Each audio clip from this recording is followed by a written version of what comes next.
The philosopher Albert Camus begins his now famous essay, The Myth of Sisyphus, with what he believes to be the fundamental problem of philosophy, or the beginning of philosophy. He says this: "There is but one truly serious philosophical problem, and that is suicide. Judging whether life is or is not worth living amounts to answering the fundamental question of philosophy." So for Camus, the first philosophical question that any human being is confronted with is how they should live their life, or phrased differently, whether or not life itself is worth living. Is there some sort of inherent meaning to life? Is there some sort of purpose to life? Or do we create that meaning or purpose? Camus phrases the problem in such a stark and dark way with this question of suicide in order to highlight a point for us. Oftentimes when I teach my introductory to philosophy classes, I get asked this question by some students who may not necessarily want to be there, and that's this question of like, well, what does philosophy matter? Like, what is the purpose or the point of philosophy? I'm not really into this. I never really use this. What difference does it make for my life? And what Camus is pointing out here by presenting the problem in this way is that this is a philosophical problem that everyone, despite socioeconomic status, despite their ethnic background, despite whatever time period we're talking about, everyone at some point in their life will ask themselves, what is this all for? What am I supposed to be doing with my life? Is there meaning to my life? And inevitably, what happens in most people's experience is that this question will be presented in a form of a crisis. They're presented with a problem or a dilemma. Oftentimes you see this reflected in young adult stories or coming of age stories in which the main character has to wrestle with this question of meaning and purpose of who they are, who they're supposed to be. You can see this in countless examples in literature and movies. But the problem that we're confronted with when choosing our path in life is this question of purpose. What exactly should I be doing? And philosophers have often expressed this sentiment in the sense that there's oftentimes at the heart of these, especially when it's depicted in art and literature, there's a sort of fundamental disenchantment that some people encounter, either in their work life or the life choices that they're made, that they reach this point where they start questioning what's it all for. Aldous Huxley once wrote, quote, "There comes a time when one asked, even of Shakespeare, even of Beethoven, is this all?" Oftentimes we find purpose in the things that we create or the things that we enjoy consuming, especially things such as art. But Huxley's sentiment here is even at the pinnacle of human civilization, of human achievement, of the highest artistic achievements, there still comes a point where the person asked, is there something more? Is there something else to this life? A similar sentiment is given by Simone Weil when she says, "There is no true good here below, that everything that appears to be good in this world is finite, limited, wears out, and once worn out, leaves necessity exposed in all its nakedness." We have in our culture this idea of a midlife crisis, in which somebody who has pursued certain traditional paths that, adults are supposed to take, holding down a job, having a career that they find enjoyable, starting a family, that at some point in this process, we start to question the goodness of those things or the validity of those things,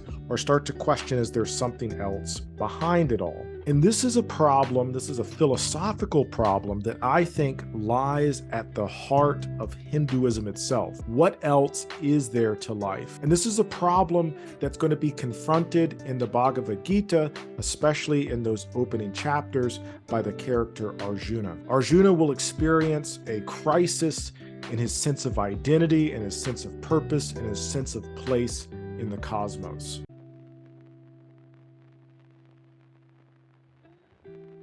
So before we get into commentary on the Gita itself, I just want to have a brief note here about translation.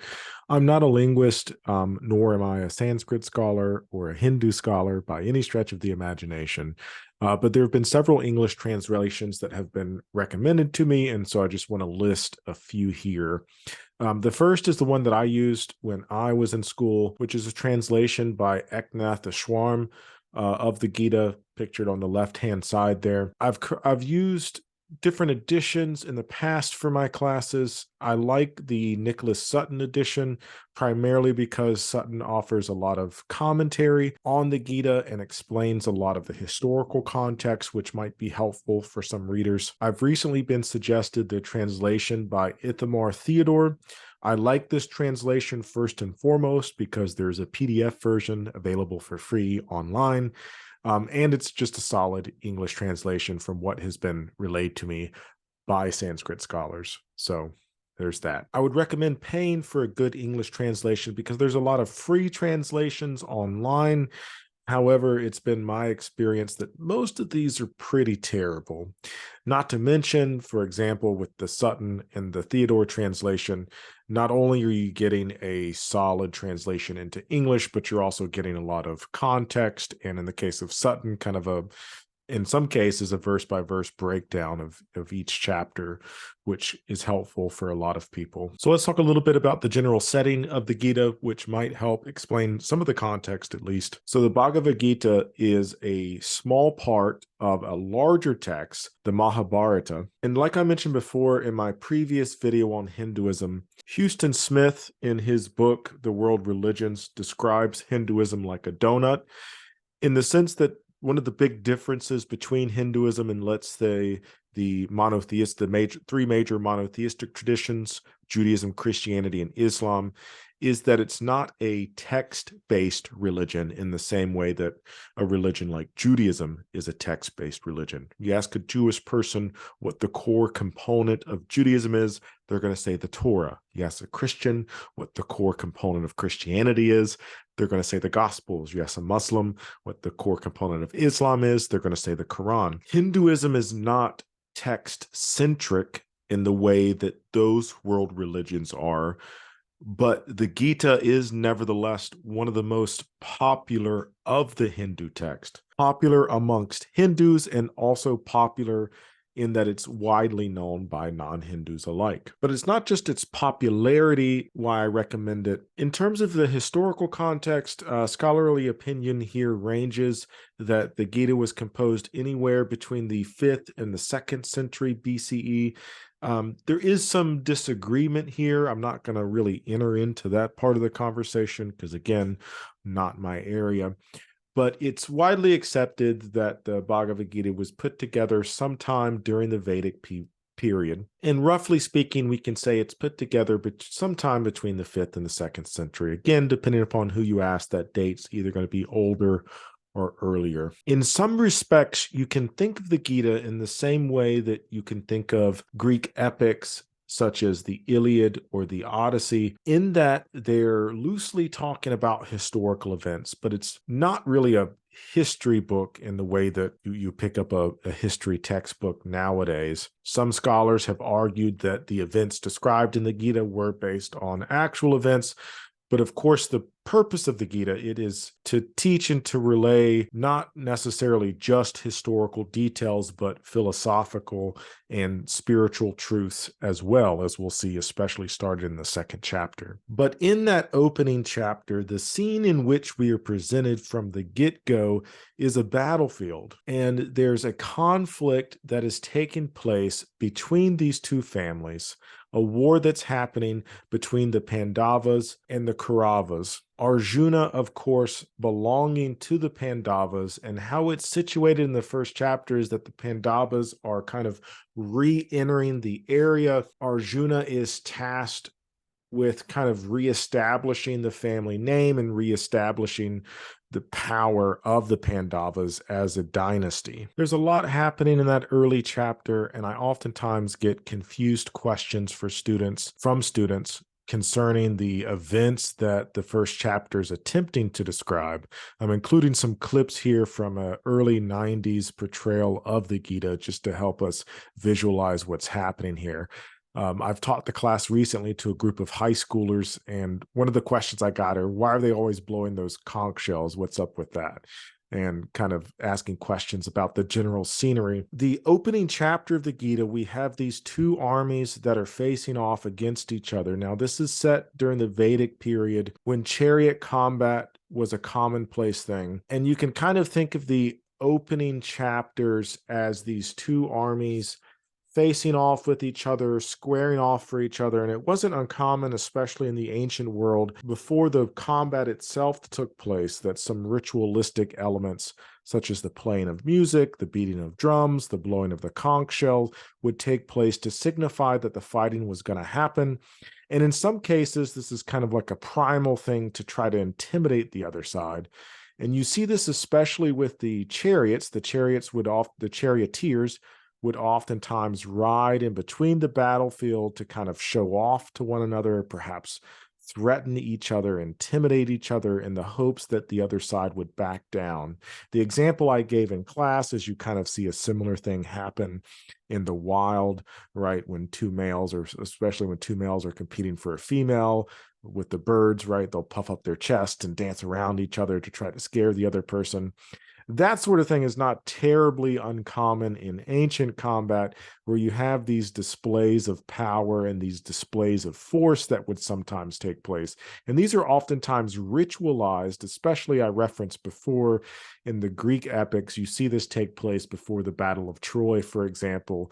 It's just a similar sort of thing here. And there's a literary element in that it's sort of setting the stage for what's about to happen, setting the stakes for the struggle that Arjuna himself will endure. So let's jump straight into that first chapter, because it's the first chapter that's really going to present us with this fundamental problem that's going to be taken up in the rest of the Gita. And as I alluded to at the beginning of this video, this fundamental problem will tell us a lot about kind of what's going on in the mind of Arjuna, but also to teach us some fundamental principles of Hinduism itself. This is the Sutton translation for anybody that's interested. I'll provide a link to the book in the description of this video. It's not horribly expensive. In the first 20 verses or so, it's just sort of a setting of the stage. You get the blowing of the conch shells, the kettle drums, the two armies kind of squaring off with one another. And starting at verse 30 of the first chapter, you really get Arjuna starting to express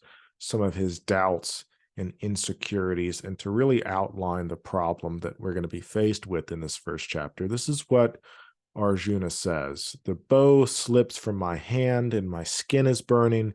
I can no longer stand up, for my mind has become dizzy.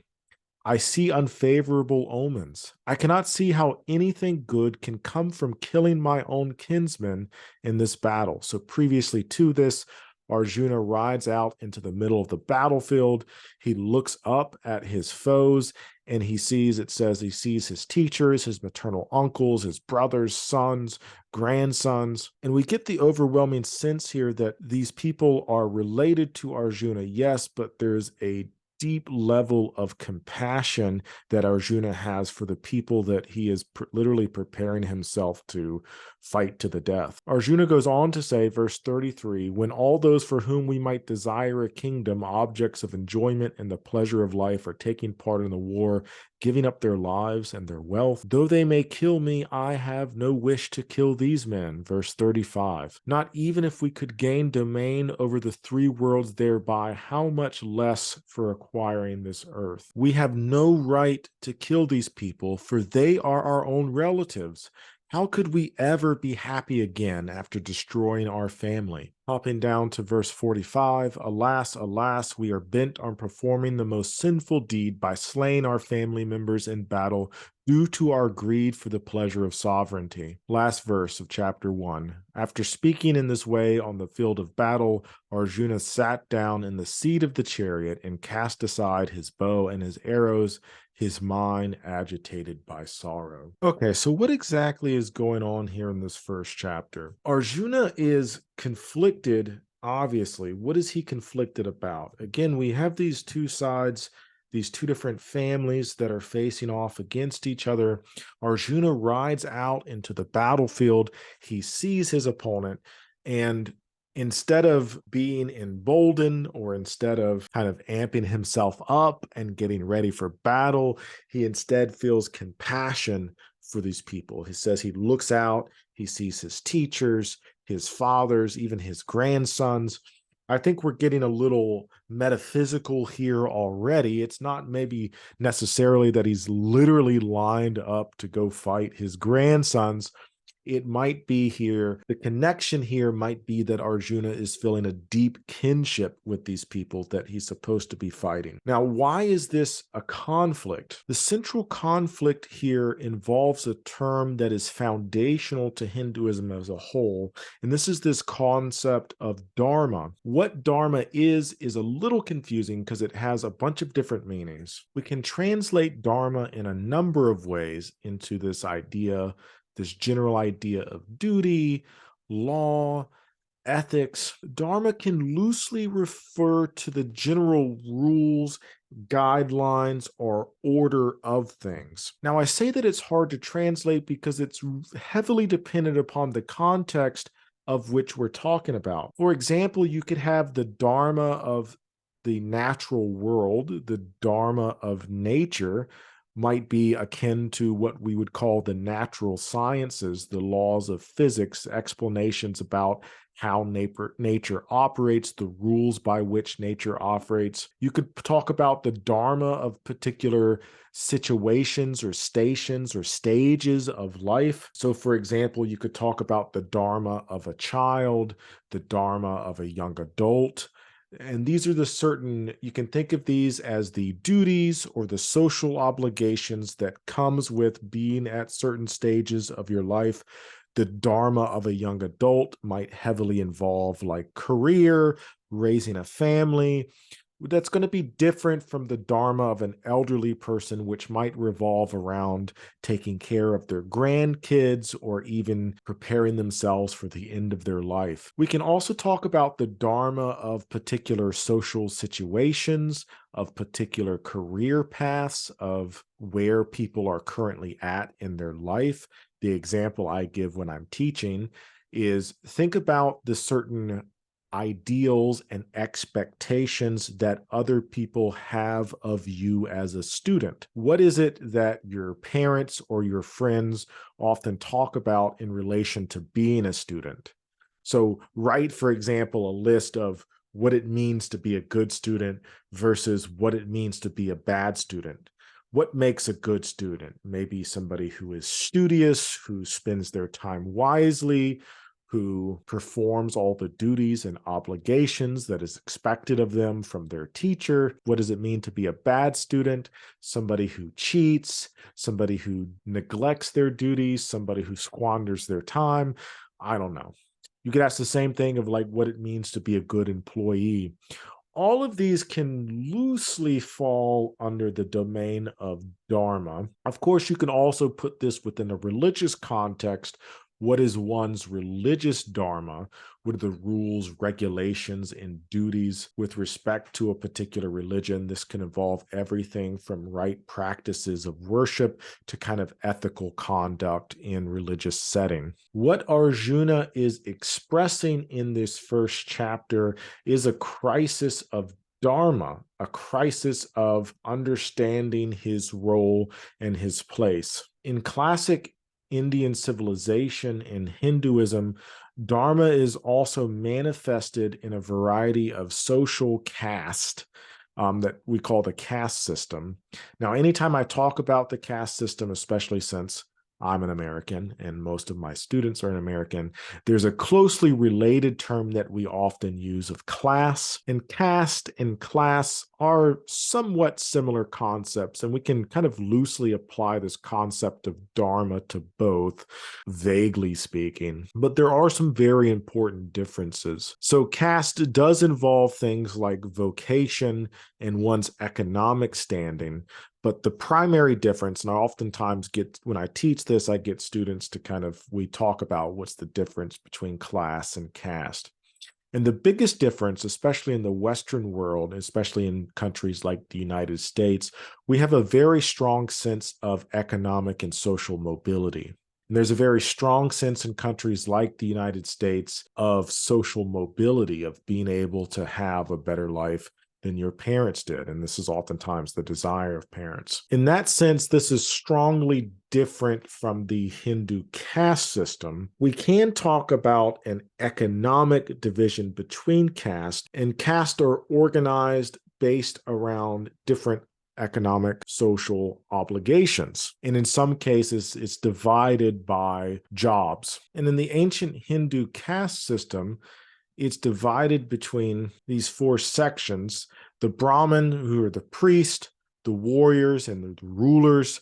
Then you have the farmers, the traders, the merchants, and then the laborers. And then later on, you have the untouchables. So on one hand, this is, in a sense, an economic division, in the sense that we're dividing people by job types, with the priest and the religious teachers at the top. This stems from a Vedic myth about the god Purusha, the divine man who sacrifices himself to create the earth. And from Purusha, we have the creation of these different castes. In the Gita, Arjuna belongs to the warrior caste. Arjuna is a prince, and along with the caste system, each caste has a specific dharma. So what does it mean to be a good priest? Would be to fulfill various religious duties in and around the temple and in one's community. What does it mean to be a good warrior, to be a good ruler, to care for one's subjects? And in the case of Arjuna, part of the duty as a ruler is to fight. So when I say that the first opening chapter is concerning a crisis of Dharma, it's not just that Arjuna doesn't want to fight. This is a fundamental questioning of the role and the place of Dharma and the relationship between Dharma and other Hindu concepts such as karma, and what exactly it means to fulfill one's duty. Arjuna in this case is conflicted because intellectually he knows that it is his dharma as a warrior to fight. He is there on the field of battle to fight, but feels conflicted because he's not quite sure what good fighting's going to do. As we see here in verse 31, Arjuna says that he can't understand how any good can come from the killing of his own kinsmen. What point is victory? What point is gaining the kingdom? What's the point in reestablishing his family if it's going to come at the expense of killing other people? As I mentioned at the beginning of this video, yes, this is a crisis of Dharma. It's a fundamental questioning of his role as a warrior, but it also gets to this kind of deeper seated issue of this question of purpose and what exactly lies behind purpose, what exactly lies behind these various social duties, familial duties, and sometimes even religious duties that we feel that we have to do and that we feel that we have to carry out. And what's going to happen in the preceding chapters of the Gita is we're going to kind of get an answer to that from Krishna. So Arjuna and Krishna are kind of riding in the same chariot. Arjuna, the warrior, is tasked with doing the fighting. He's got his bow, he's got his sword. Krishna, of course, is driving the chariot. So at the end of the first chapter, Arjuna sits down in the middle of battle in his chariot and laments. The second chapter picks up with Krishna's answer to Arjuna. Krishna implores Arjuna to pick up his weapon to continue the fight, and Arjuna continues to express his doubt. See chapter 2, verse 7. My very existence is afflicted by the problems caused by the weakness of my mind, and my mind is confused about Dharma. He knows that he's supposed to fight, but he doesn't want to fight. So now I'm asking you, which is the best course to adopt? Answer me clearly, for I am now your student. Instruct me, for I have surrendered to your guidance. And here we get a rather curious answer from Krishna, beginning in verse 10. We're going to pick up with verse 11. The Lord said, whilst grieving for those who should not be lamented over, you speak words that appear to be wise. It does appear that you have compassion for these people, and that there's a certain wisdom to be found in compassion. But, says Krishna, but learned men grieve neither for the living nor the dead. There was never a time when I did not exist, nor you, nor those lords of men, nor shall any of us cease to exist in the future. Even as embodied soul present in this body goes through childhood, youth, and then old age, in the same way, then, it acquires a different body, one whose wise does not confuse about this. That which is unreal never comes into being, and that which is real never ceases to be.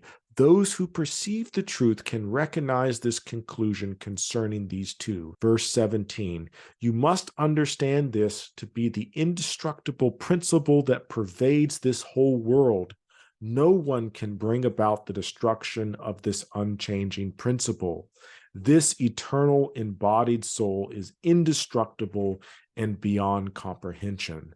The body it inhabits, however, are said to be finite. Therefore, fight. So what exactly is Krishna's answer to Arjuna here?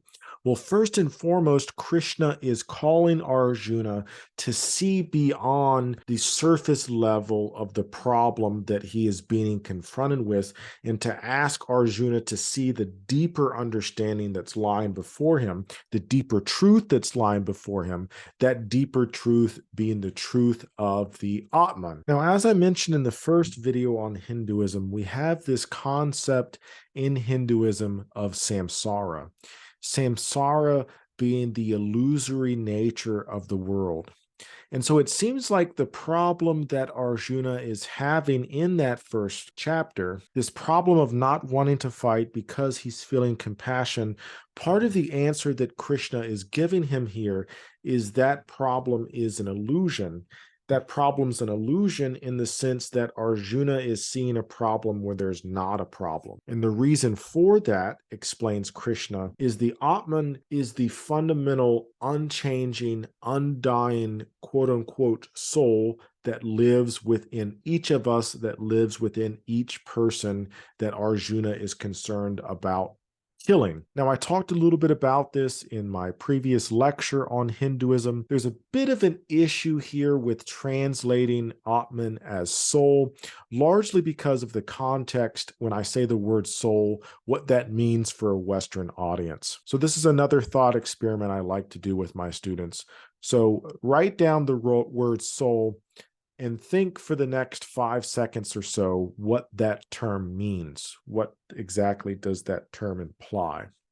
Think also about this notion of the afterlife. Now, in traditions like Judaism, Christianity, and Islam, there's a notion of the afterlife in which the soul survives death. This is what the afterlife is, the continued existence of consciousness or the soul after death. And for the most part, especially in Western countries, when we think about the survival of death, we think it's that I'm the person that's going to survive. When I think about surviving death, I think I'm going to survive death. And by I mean my thoughts, my feelings, my memories. And so especially in the West, there's a very strong correlation between the soul and personal identity.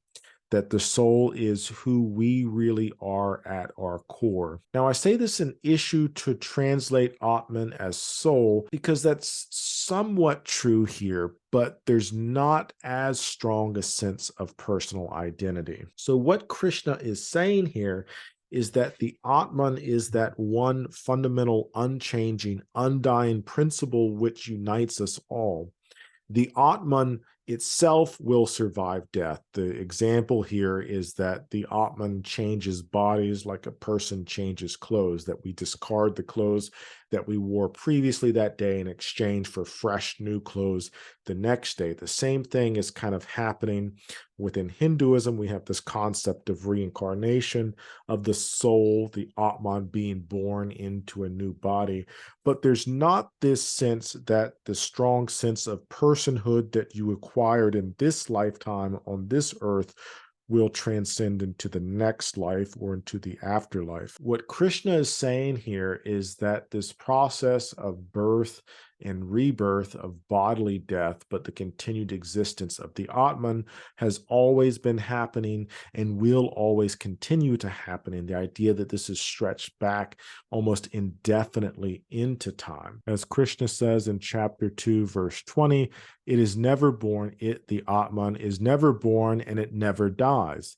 It is existing now and it will never cease to exist. It is unborn, eternal, everlasting, and most ancient. It is not killed when the body is killed. And here we have the metaphor of the clothes, verse 22. Just as the person casts aside old clothes and puts on other ones that are new, so the embodied soul casts aside old bodies and accept other new ones. What we are being presented with here in this second chapter by Krishna is this very broad, sweeping picture of Hindu cosmology with the Atman at the center. The Atman being the eternal soul, the unchanging fundamental principle here. And tied into it, we also have this Hindu concept of both reincarnation, samsara, and ultimately of what it means to achieve salvation, or what's called moksha. Samsara here is the problems and the issues that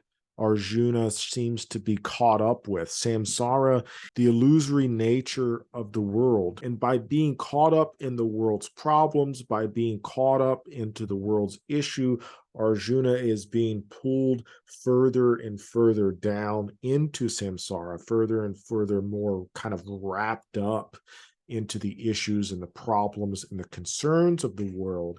And Krishna's call here to be mindful and to be in tune with the Atma is a call to break that cycle, to see beyond the cycle. And ultimately, what Krishna is saying that lies beyond that is the true nature of the individual, the true unchanging nature of the individual in the Atman. So again, the Gita opens up with this fundamental problem, this fundamental question of purpose, of duty, of Arjuna asking what exactly he ought to be doing with himself. And this answer from Krishna, the answer being to kind of see beyond the illusory nature of his concerns, to see beyond the kind of superficial existence of the sort of problems that he's trying to point out, into the true nature, the true spiritual nature of reality that lies beyond that. It's a call to reflection. It's a call to think more deeply and more fundamentally about these issues. All right, well, I hope that you all found this video helpful, enjoyed this video. I'll provide that translation that I mentioned in the description of this video. If you have any questions, feel free to post them in the comments or to reach out to me directly, and I'll see you all next time.